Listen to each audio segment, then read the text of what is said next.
সন 1861 7ই মে। দিনটা কতটা গুরুত্বপূর্ণ প্রতিটি বাঙালির কাছে তা বলে বোঝানোর দরকার নেই। এই দিনেই বিশ্বকবি রবীন্দ্রনাথ ঠাকুর জন্মগ্রহণ করেছিলেন জোড়াসাঁকো ঠাকুর বাড়িতে। তিনি একাধারে ছিলেন দার্শনিক, লেখক, কবি এবং শিল্পী।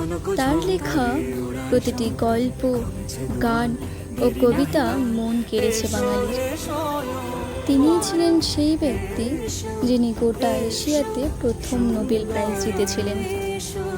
সন 1941 সালে তিনি ইহজগৎ ত্যাগ করেন, কিন্তু প্রতিটি বাঙালির মনে তিনি থেকে যাবেন চিরকাল অক্ষয় অমর হয়ে।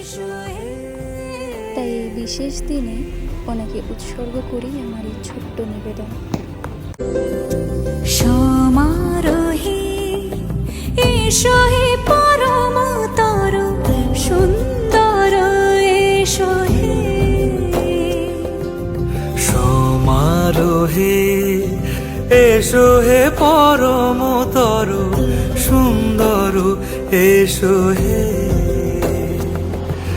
ঝনক ঝঙ্কারে ওড়ায় শঙ্কার কমেছে দুয়ার, দেরি নাহি আর এসো হে স্বয়ং এসো এসো সুন্দর